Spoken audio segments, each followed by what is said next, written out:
स्क्रीनवर तुम्ही हायलाइट केलेली ही जी व्यक्ती पाहताय तिचं नाव आहे गोट्या गित्ते।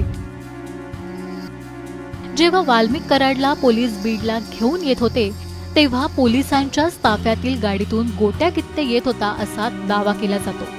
त्याचा व्हिडिओ व्हायरल झालाय। गोट्या गित्ते हा वाल्मिक कराडचा राईट हँड असल्याचं समजलं जातं।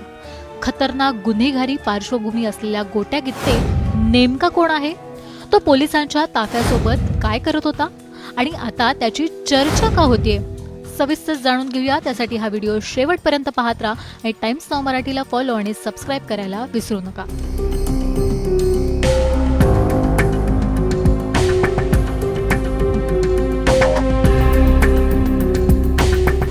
गजाभाऊ या एक्स अकाउंटवर बीड पोलिसांच्या कार्यक्षमतेवरच सवाल उपस्थित करण्यात आले।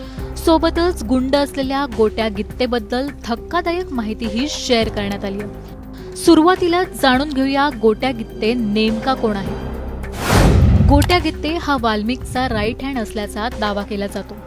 त्याचं मूळ नाव ग्यानबा उर्फ गोट्या गित्ते आहे। मार्च 2008 मध्ये देहूमधील तुकोबांचा चांदीचा मुखवटा चोरी करण्याप्रकरणी तो प्रमुख आरोपी आहे। परभणीत चोरी, घरफोडी यासारख्या गुन्ह्यांमध्ये त्याला अटक झाली होती, पण अटकेत असताना जेलमधून तो फरार झाला होता असं सांगितलं जातं।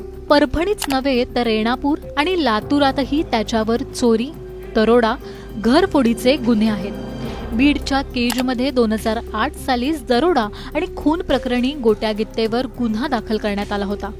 परळी शहर आणि ग्रामीण अशा दोन्ही पोलिसात चोरी, घरफोडीचे गुन्हेही त्याच्या विरुद्ध आहेत। पिंपरी चिंचवड पोलीस आयुक्तालयाच्या स्पेशल क्राईम ब्रांच टीमने आंतरराज्य शस्त्र विक्री प्रकरणात 15 पिस्तूल आणि 8 काडतुसं गित्तेकडून जप्त केली होती आणि त्याला काळेवाडी पोलीस स्टेशनला ठेवलं होतं। 2016 ते 2017 मध्ये त्याला तडीपारही करण्यात आलेलं। घरफोड्या, चोऱ्या, लूटमार, दरोडा, हत्या, शस्त्रविक्री, धमकावणं यासारखे अनेक गुन्हे त्याच्यावर नोंदवले आहेत असा दावा करण्यात आलाय। फेसबुक अकाउंटवरून गोट्या गित्ते हा बीडच्या परळी वैद्यनाथचा रहिवासी असल्याचं दिसतं। गजाभाऊ या एक्स अकाउंटने केलेल्या दाव्यानुसार गोट्या गित्ते माणूस गेली 10 वर्ष पुण्यात आणि महाराष्ट्रात बंदुका विकतोय। बीडमध्ये प्रत्येकाच्या कमरेला बंदूक असायचं काम याचंच आहे असाही आरोप करण्यात आलाय।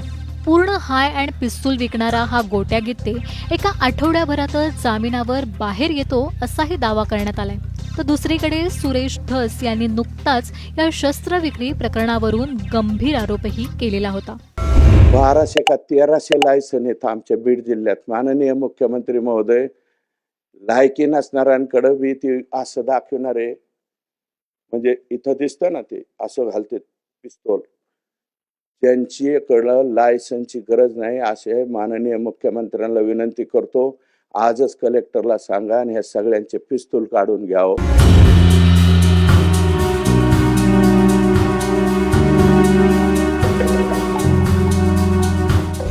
एक खतरनाक आरोपी दुसऱ्या आरोपीला घेऊन जाताना पोलिसांच्या ताफ्यात, तेही पुढच्या सीटवर बसून नेमकं काय करत होता असा प्रश्न विचारला जाणारच। गोट्या गित्तेवरून बीड पोलिसांवरही प्रश्न उपस्थित केले जात आहेत। एका गंभीर गुन्ह्यातील आरोपीला सोबत घेऊन पोलिसांना नेमकं काय साध्य करायचं होतं? गोट्या गित्ते आणि वाल्मिक कराड यांनी मिळूनच बीडमध्ये शस्त्र पुरवण्याचा धंदा सुरू केला होता का? सरपंच हत्याकांड प्रकरणामुळे बीडमधील सगळेच काळे धंदे आता समोर येऊ लागलेत का? तुम्हाला काय वाटतं? कमेंट करून नक्की सांगा।